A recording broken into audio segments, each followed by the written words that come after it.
Estaba pensando mientras preparaba este compartir hoy día acerca de los temas que se han venido conversando desde este lugar. Los temas que se han expuesto desde este lugar.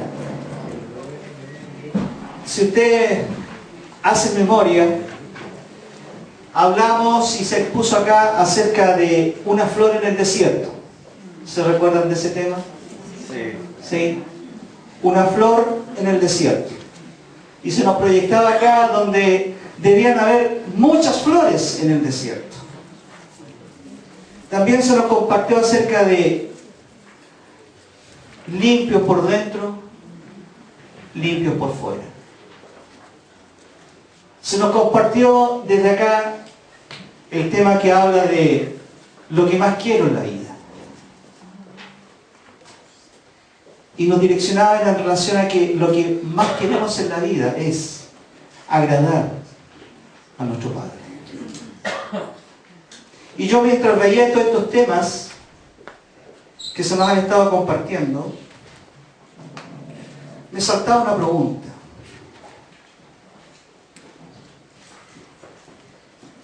¿Ha habido reacción en mi vida? ¿Ha habido un cambio en mi vida en relación a las palabras que se han entregado? ¿Ha habido una actitud, una reacción, una actitud de realmente poder tomar esa palabra y hacerla realidad en mi vida? Yo me preguntaba eso porque el tema que es hoy día y que voy a hacer solamente una introducción me afectaba mucho a mí, porque ¿sabe? Porque a mí me falta todavía. Yo en algún momento decía, voy a compartir esto, voy a compartir de la palabra, de lo que el tema que comienza hoy día, la introducción, y yo tengo mucha falla en relación a eso. Yo tengo que mejorar todavía en eso. Y de repente me preguntaba, Señor, ¿estás seguro que yo tengo que compartir esto si yo soy una persona que falla tanto en este tema? Y lo que me conformó un poco es que a lo mejor no soy el único.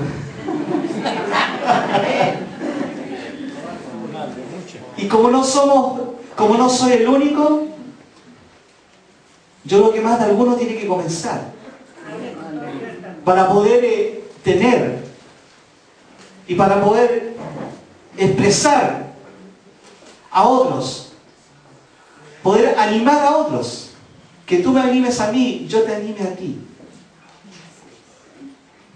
Pero alguien tiene que empezar. Hemos hablado de lo que más quiero en la vida, seguir los pasos de Jesús. ¿Lo hemos hecho? Una flor en el desierto, donde se nos llamaba a la humildad, donde se llamaba a la mansedumbre, donde esta sociedad nos enfrenta completamente antagónico a esto. Porque la sociedad te dice, ¿cómo vas a ser menso? La sociedad te plantea otra cosa. ¿Hemos sido una flor en ese desierto? ¿Hemos reaccionado? Yo quiero hacer... Bueno, me hice también la pregunta a mí y realmente no fueron muy buenas las respuestas que me di. Yo no quiero que contestes, yo quiero que tú pienses en esto. Cuando tú oras, ¿tus oraciones tienen poder? No digas nada. Cuando tú tienes una situación en por qué orar, ¿tus oraciones tienen poder? ¿Confías tú en el poder de tu oración?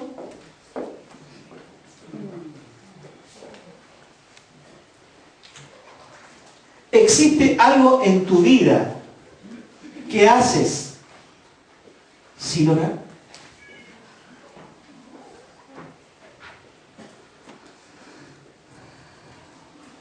Yo me saqué puro uno en esta pregunta. Y no es que lo haga, no es que no lo haga, sino que me falta más. Me falta más. Cuando nos encontramos en situaciones de tomar una decisión, como Jesucristo muchas veces debió tomar decisiones. Enfrentar pruebas, cuando Jesucristo enfrentó las pruebas, enfrentó todo lo antagónico de la sociedad de aquella época. Cuando enfrentamos tiempos difíciles, como Jesucristo cuando tenía que enfrentarse a la cruz. Cuando Jesucristo tenía que enfrentarse a la situación difícil de llegar a la cruz. Cada uno de nosotros, y Cristo lo tenía muy claro, cada uno de nosotros no debemos olvidar que tenemos una herramienta que es eficaz, efectiva, real. ¿Sabe lo que es? La oración. Y yo creo que nos falta oración en nuestra vida. Por eso le dije que saqué puro uno en esta pregunta. Porque nos falta oración en nuestra vida. Hermano, y si tú me dices en este día, no hermano, yo soy un orador ferviente, hermano, qué bueno. Continúa. Sigue, prosigue en eso.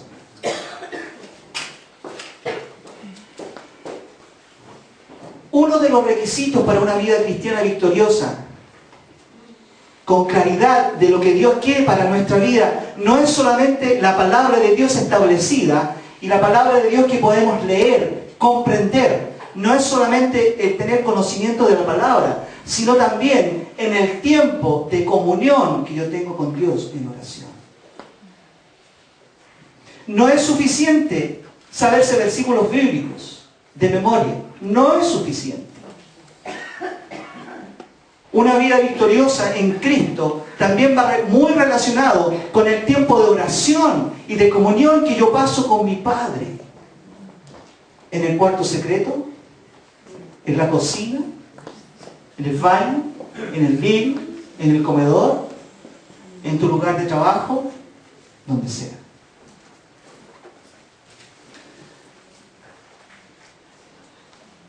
Y no solamente pedir por situaciones que nos rodean, sino que también para que cambie y se revele a nuestra vida la importancia que tiene el que yo y tú tengamos más tiempo de oración.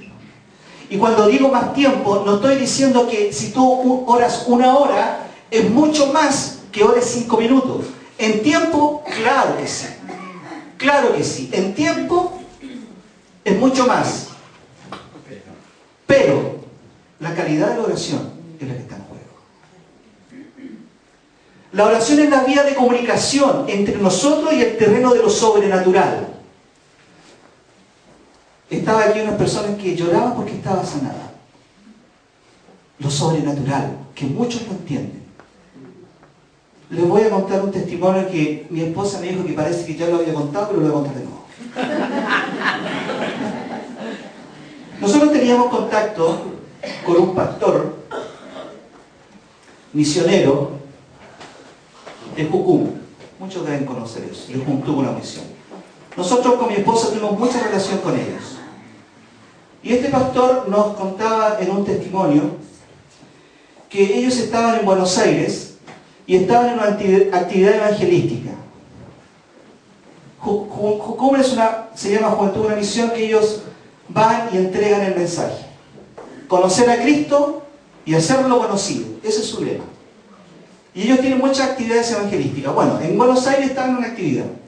Armaron un escenario, ¿cierto? Un escenario donde ellos exponían música cristiana, llamaban a la gente, y estaban en un lugar un poco como de campo, apartado de la ciudad, como un espacio grande, donde la gente llegaba y el acceso era muy fácil, que podía llegar la gente al mismo.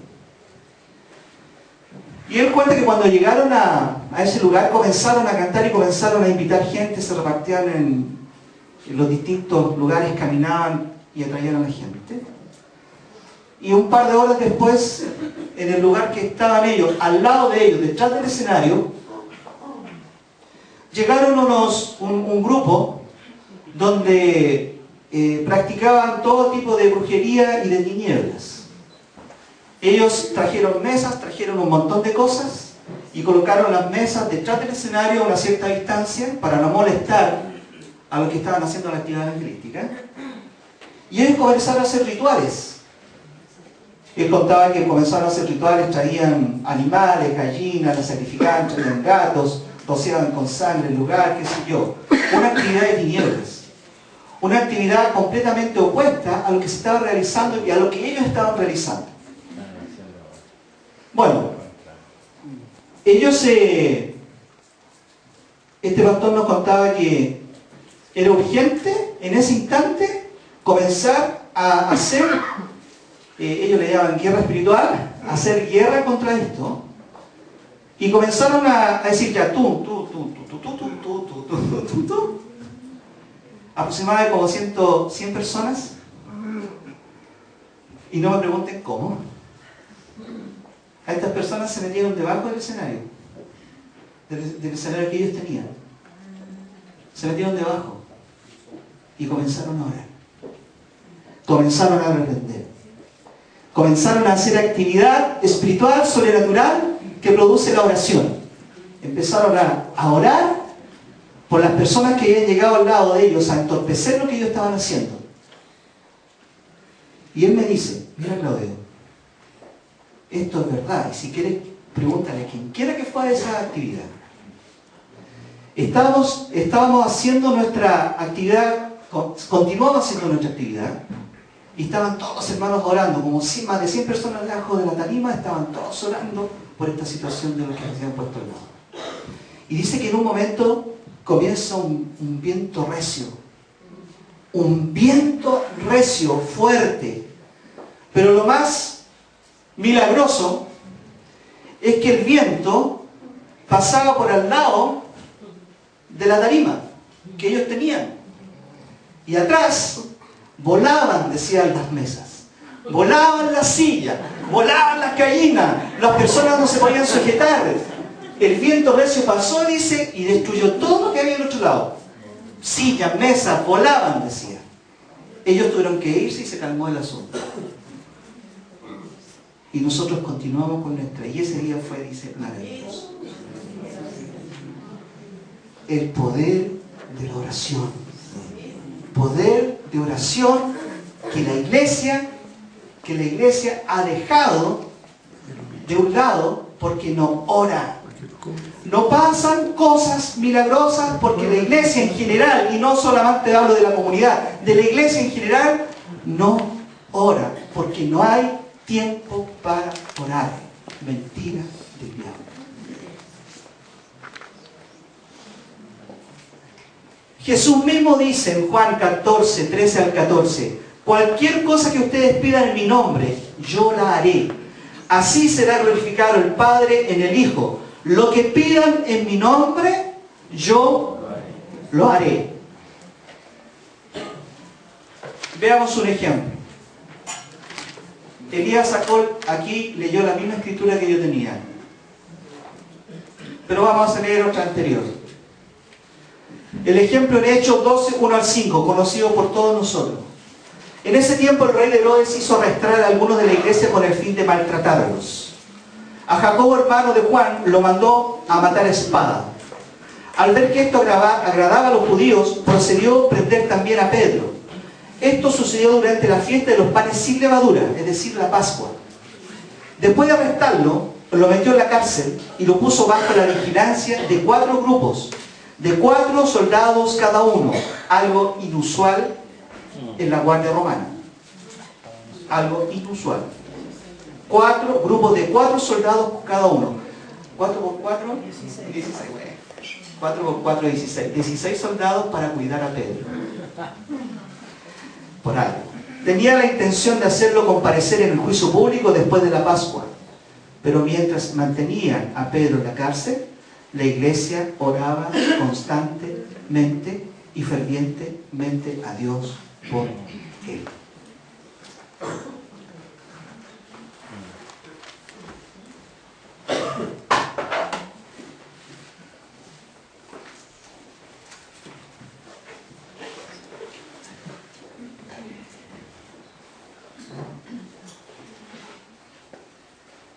Entonces la multitud se amotinó contra Pablo y Silas, y los magistrados mandaron que le arrancaran la ropa y los azotaran. Después de darle muchos golpes, los echaron en la cárcel y ordenaron al carcelero que los custodiara con la mayor seguridad. Al recibir tal orden, éste los metió en el calabozo interior y les sujetó los pies en el celo. ¿Usted sabe lo que es el celo? No es una posición cómoda. Muchas veces aquí yo estoy sentado encima de la espalda. El celo puede haber sido complicado. A eso de la medianoche, Pablo y Silas se pusieron a orar y a cantar himnos a Dios. Y los otros presos lo escuchaban. De repente se produjo un terremoto tan fuerte que la cárcel se estremeció hasta sus cimientos. Al instante se abrieron todas las puertas y a los presos se les soltaron las cadenas. El carcelero despertó y al ver las puertas de la cárcel de par en par, sacó la espada y estuvo a punto de matarse. ¿Sabe usted por qué el carcelero estuvo a punto de matarse? Porque si se le escapaba un prisionero, era seguro que a él lo mataban. Así de responsabilidad tenía él como carcelero.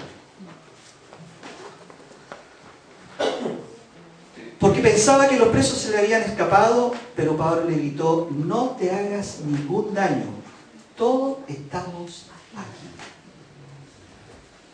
Esta era una situación bastante riesgosa y difícil, tanto para Pablo, para Silas, como también para Pedro.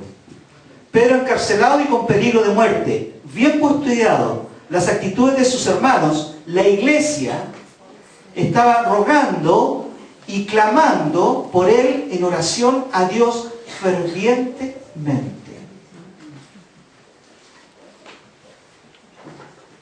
Hemos conversado y se ha dicho desde aquí que Jesús es nuestro modelo, ¿verdad? Amén.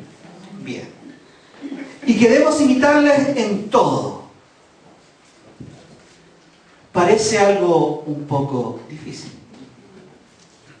Pero la Escritura nos enseña que sí se puede lograr. Se puede lograr con la ayuda y la presencia del Espíritu Santo en nuestras vidas. Analicemos entonces estos versículos de ejemplo que nos da Jesús en nuestra vida. ¿Jesús es nuestro modelo? Sí. Veamos qué es lo que hacía Jesús, nuestro modelo. Marcos 1:35. Muy de madrugada, cuando todavía estaba oscuro, Jesús se levantó, salió de la casa y se fue a un lugar solitario donde se puso a orar. Lucas 5:16. Él, por su parte, solía retirarse a lugares solitarios para orar. Lucas 6:12. Por aquel tiempo se fue Jesús a la montaña a orar y pasó toda la noche en oración a Dios. Lucas 9:28 al 29. Unos 8 días después de decir esto, Jesús, acompañado de Pedro, Juan y Jacobo, subió a la montaña a orar. Cuando habla de que 8 días después de decir esto, es cuando Jesucristo les pregunta a sus discípulos: ¿quién dice la gente que soy yo? En ese diálogo pasó con ellos, conversó y después de 8 días, dice la palabra, se fue a orar. Lucas 11:1. Un día estaba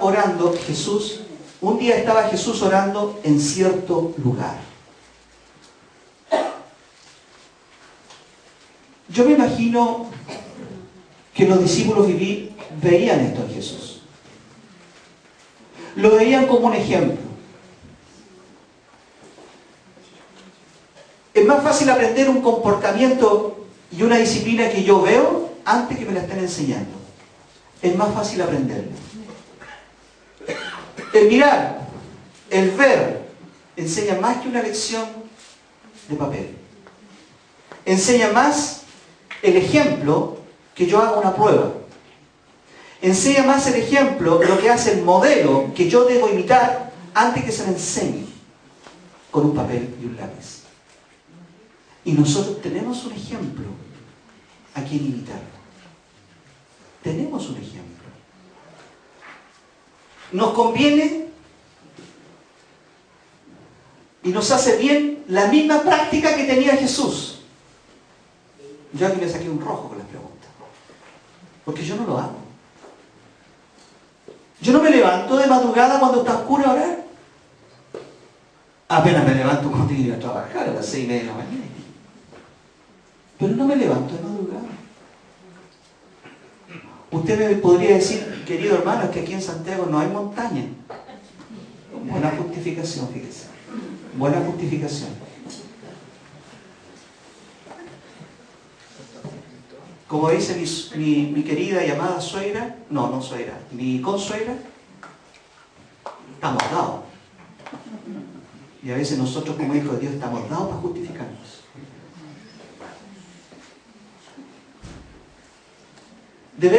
Nos hace bien la práctica que tenía Jesús en lo relacionado con la oración. Y pedir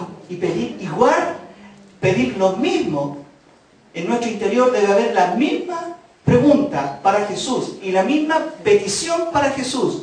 Por favor, Jesús, enséñanos a orar. Enséñanos, por favor, a orar. ¿Por qué los discípulos le preguntaron esto? Porque vieron a Jesús que se apartaba de madrugada, solía apartarse, estaba una noche orando. Los discípulos más de alguna vez se han preguntado, algo debe estar pasando en eso que hace él, en la oración. Y por eso le dijeron, por favor, Señor Jesús, enséñame a orar.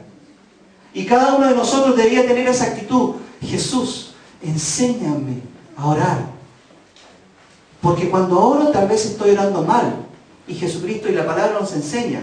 No reciben porque piden mal. Señor, enséñame a orar.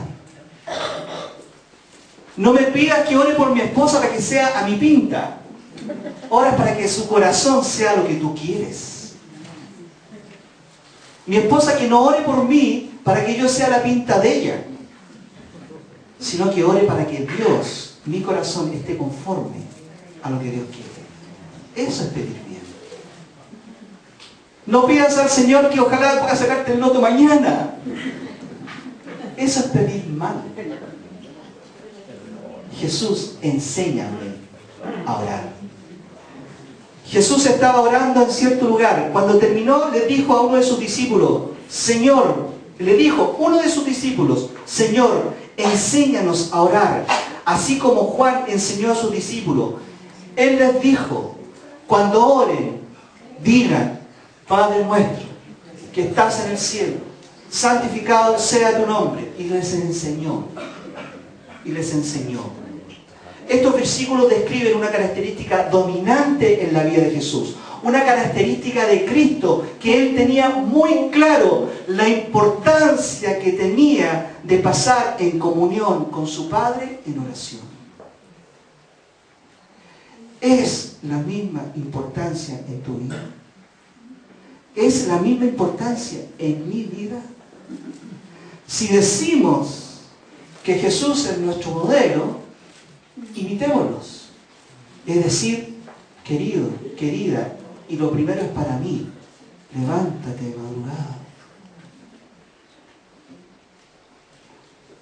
Que el Señor nos enseñe y nos revele lo importante que es la oración en nuestra vida. Estos versículos describen una característica dominante en la vida de Jesús. Cualquiera que pasara un tiempo con Jesús vería algo único en su vida diaria. Los discípulos que pasaban con Él, ellos perfectamente podrían decir, Jesús oraba. Jesús oraba. Yo puedo decir, ustedes pueden decir de mí, Claudio oraba. ¿Sabe qué, hermano? No. Porque estoy falto todavía de eso. Nunca las oraciones van a ser suficientes. Nunca. ¿Son necesarias? Sí. ¿Suficiente? No. Querido, animémonos a tener más tiempo de oración. Porque eso es lo que nos enseña nuestro modelo. No las oraciones rutinarias de los fariseos. Usted que conoce y conoce más que yo la Biblia, Ustedes saben que los fariseos, ¿dónde se paraban? Se paraban en las esquinas, se paraban en las plazas, se paraban en los lugares públicos y ellos oraban a Dios para que toda la gente los viera que estaban orando. En cambio, a nosotros, nos dice la Escritura, tú, entra a tu cuarto secreto, arrodíllate ahí y órale al Señor. Ten comunión con Dios. Entonces, las oraciones no eran ordinarias como la de los fariseos, sino una oración apasionada que revelaba que a Dios lo conocía íntimamente. No es de extrañar que sus discípulos se acercaron a Jesús una vez que terminó de orar, como era de su costumbre, y le pidieron que le enseñara a orar. No era algo extraordinario. Le dijo, Señor, tú tienes algo, enséñanos. Lo de Cristo oraba y los discípulos dormían.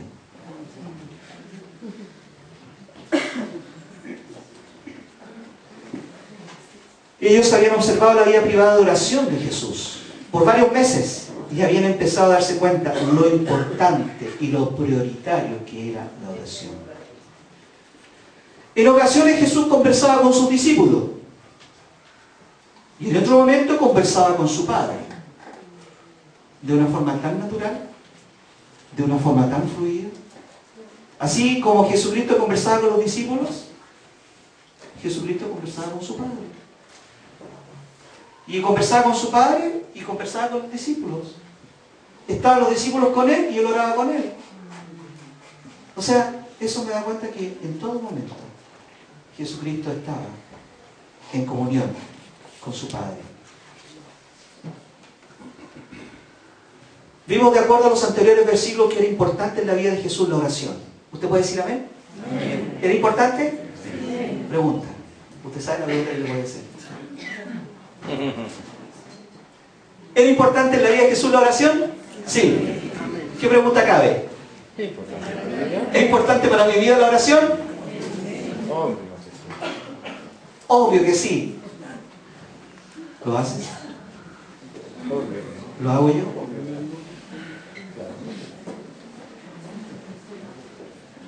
Vimos, que era importante en la vida de Jesús la oración. Ante cualquier decisión en su vida y su ministerio, Él oraba al Padre. Cuando Jesús oraba, sus discípulos dormían. Pregunta: ¿cómo Jesucristo lo hacía? La palabra nos enseña que Jesucristo mismo decía, yo no hago nada si mi Padre no me dice que lo haga. No digo nada si mi Padre no dice que lo diga. ¿Cómo era eso entonces? ¿Qué tenía que tener? Relación e intimidad con Dios. ¿Y cómo? En oración. De la misma forma que yo le estoy hablando a ustedes, de la misma forma nuestro modelo lo hacía con el Padre.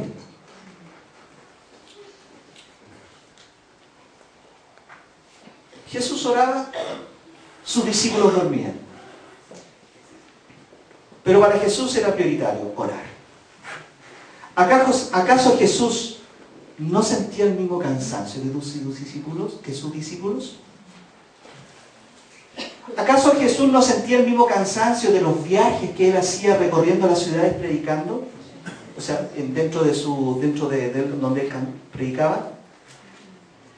De las largas jornadas que significaba en el Sermón del Monte estar un par de horas hablando ante la multitud. ¿Jesucristo no se cansaba, acaso? ¿No se cansaba Jesucristo de los conflictos y los embates de la vida? Seguramente sentía el mismo desgaste, sentía el mismo cansancio que yo, tenía muchas ganas de dormir que yo, quería tomarse un cafecito caliente igual que yo, quería servirse una hamburguesa igual que yo, pero para Él eso no era prioritario. ¿Su prioridad cuál era? Orar a su Padre y estar en intimidad con Él. Y se levantaba de madrugada. Y también era importante por otro motivo. ¿Sabe cuál? Hebreos 5, 7 al 8. En los días de su vida mortal, Jesús ofreció oraciones y súplicas con fuerte clamor y lágrimas al que podía salvarlo de la muerte. Y fue escuchado por su reverente sumisión. Aunque era hijo, mediante el sufrimiento aprendió a obedecer. Jesucristo se iba a enfrentar a algo espiritual, sobrenatural. La palabra nos enseña que cuando Él fue crucificado en la cruz, dejó en ridículo, por decirlo así, a las huestes espirituales de maldad. Porque las huestes espirituales de maldad pensaron, las tinieblas pensaron que ahí se terminaba todo. Jesucristo crucificado, ahí se terminaba todo. Entonces ellos iban a hacer una fiesta. Pero resulta que no se terminó ahí. Y Jesucristo tenía que enfrentar eso. Hay una lucha, querido. Hay una lucha espiritual. Hay una lucha, hay una guerra espiritual. Y muchas veces nosotros vemos la guerra espiritual afuera. Vemos que allá hay guerra. Pero ¿sabes qué? La guerra la tienes aquí adentro. Porque esta carne que está aquí en mí, como decía Pablo, me tiende al pecado. Más lo espiritual me dice lo contrario. Hay una lucha. ¿Y cómo ganas tú esa lucha? A 60 centímetros del suelo.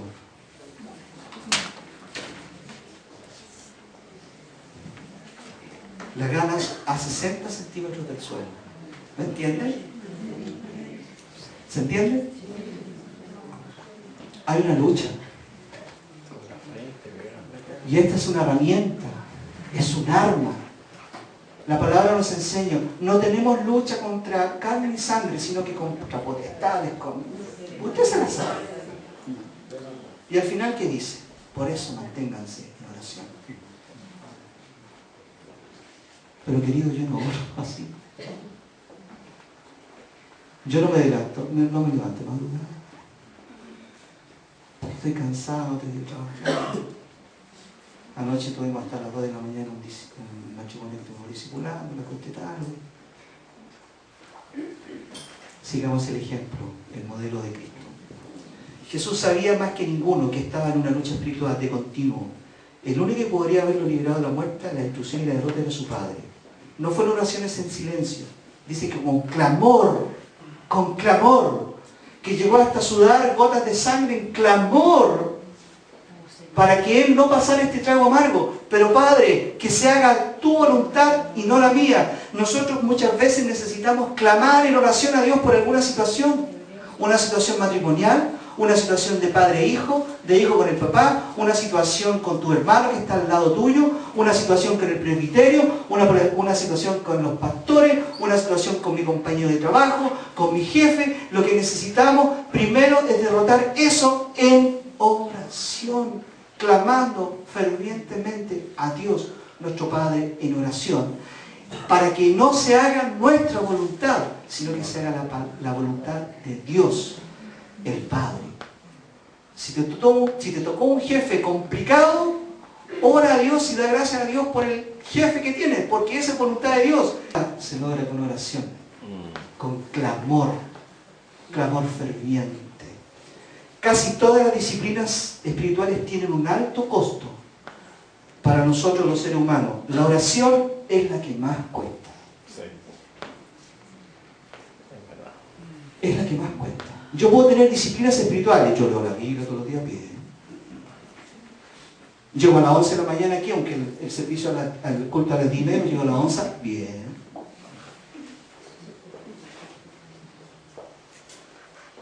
Me dicen que llego a las 11 y llego a las 12. Bueno, podría solucionarlo, me levanto más temprano. Pero orar es difícil. Es más difícil, se nos complica. Porque es un alto costo. Porque hay que vencer el cansancio, la flojera, el ver televisión, etc. Y usted sabe, y usted añádale, usted dígase a sí mismo, ¿qué es lo que lo está desviando en este mundo, en esta sociedad? ¿Qué le impide a usted ser un hombre de oración? Y yo hago un llamado a los papás, a los sacerdotes de las familias. Ustedes y yo debemos ser hombres de oración. No puedo concebir que un padre no ore por su familia, por sus hijos, por su descendencia, por los nietos, por los bisnietos, hasta la 4ª generación. Los padres, los sacerdotes de hogar que hay aquí deben ser hombres de oración, porque deben cubrir a sus esposas emocional y espiritualmente. Deben cubrir a sus hijos emocional y espiritualmente. No basta con ser un buen proveedor. ¿Quiero las baterías Nike? Ahí lo tiene. ¿Quiere cuadernos Ray? ¿Quiere un blue jean? Un pecofri, igual que yo. Va a ir a la botica también.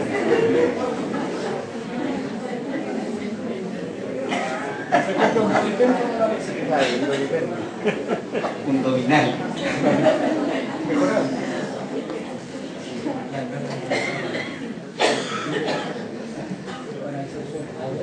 Se requiere perseverancia para mantener este hábito de oración, queridos. Y si tú no estás habituado a eso, te va a costar. Te va a costar. Hay una lucha. Pero hazlo. Comienza por algo. Comienza el lunes. No, y que no sea como Eso la me dieta. duele también. Que no sea como la dieta. Pero debemos tener una reacción a esto, queridos. No es suficiente con que se explaye aquí uno, o las diferentes personas que han estado aquí hablando de temas, de la flor en el desierto, de nuestro modelo, de lo que más quiero en la vida, la oración, que se va a comenzar a hablar de esto ahora. Hermano, necesitamos en forma individual tener una reacción ante esto. Amén. Sí. Una reacción. Una reacción de hacerlo. Debemos entender lo importante de la oración en nuestra vida. El modelo lo tenía muy claro y sin dudar. Pablo también lo insta a esto. Y Pablo también nos enseña. Oren en el Espíritu en todo momento y peticiones y ruegos. Manténganse alerta y perseveren en oración por todos los santos. ¿Qué está diciendo Pablo con esto? Perseveren en oración. Manténganse alertas con toda petición, con todo ruego por todos los santos. Yo debo estar orando por ti, tú debes estar orando por mí con ferviente oración. Colosenses 4:2, dedíquense a la oración y perseveren en ella con agradecimiento. Voy a leer textual aquí ahora un documento que se le entregó. Nuestros fracasos y frustraciones en la vida como discípulos se deben a la falta de oración en muchas ocasiones. Crecimiento espiritual, conversión de familiares, amigos, colegas y vecinos, adquisición de las necesidades básicas de la vida, manifestación de los dones espirituales, salud, etc. Todo esto son motivos para orar. Pero muchas veces no contamos con estos elementos en la vida por cuanto no oramos. No tienen porque no piden. O como dice la versión, la palabra de Dios para todos, no consiguen lo que quieren porque no se lo piden a Dios. Nuestra pobreza, sea espiritual, material, intelectual, social o carismática, se debe a que no pedimos lo que queremos en oración constante, persistente, atenta y espiritual. ¿Qué beneficio tiene el orar? ¿O qué propósito tiene? Principalmente es la mejor arma que existe para no caer en tentación. No se duerman. Oren para que puedan resistir la prueba que se acerca. Ustedes están dispuestos a hacer lo bueno, pero no pueden hacerlo por sus propias fuerzas. También la oración baja el nivel de ansiedad de los discípulos. Miren qué interesante esto. Baja el nivel de ansiedad de los discípulos. No se preocupen de nada. Más bien, oren y pídanle a Dios todo lo que necesiten y sean agradecidos. La insistencia de Pablo sobre la necesidad y la importancia de esta práctica no se puede evitar, aún para aquel que lee solamente el sagrado texto. Dice otra vez, dedíquense a la oración, perseveren con ella en agradecimiento. La misma intensidad, la misma frecuencia, la misma asiduidad que mostró Jesús en su vida de oración deben ser nuestras. Nuestras oraciones deben ser intensas, frecuentes, constantes, perseverantes, para que podamos ser como Jesús fue. Amén. Queridos, Jesucristo ante una situación difícil, la cruz, ¿en qué hizo? Oró. Si tú tienes que tomar una decisión en tu vida, ora al Señor.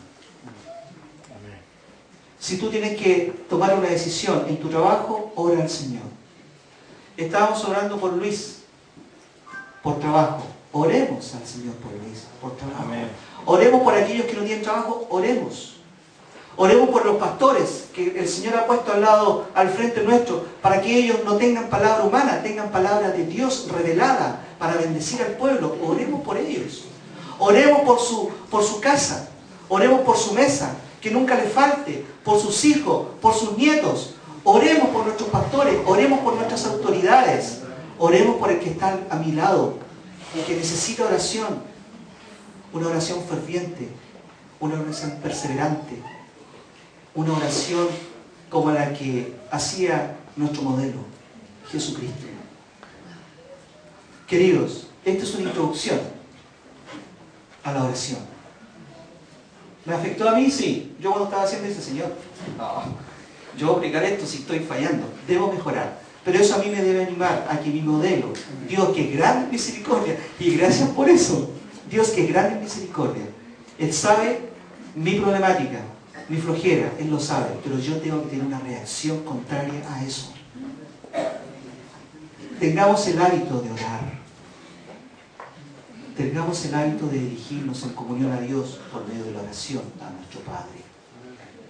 Entonces yo te pregunto, lo mismo que te hice, de acuerdo a lo que hemos compartido, las mismas preguntas que hice al principio, con lo que hemos conversado, con lo que Jesucristo tenía tan importante en su vida de orar, como Jesucristo oraba. ¿Tu oración tiene poder? ¿Confías en el poder de tu oración? ¿Existe algo en tu vida que haces sin orar? Queridos, les animo, me animo a mí mismo y me digo mismo, tienes que salir de esta flojera en relación a la oración. Y recuerda, hermano, nunca es suficiente la oración. Necesaria, sí, pero nunca es suficiente. Siempre debemos estar en oración, en oración, en oración. Hermano, que Dios les bendiga. Amén. Y que esto sirva, y me sirva a mí, y le sirva a usted en su corazón. Nuestro modelo oraba. Seamos como Él. Que el Señor les bendiga, hermanos. Amén.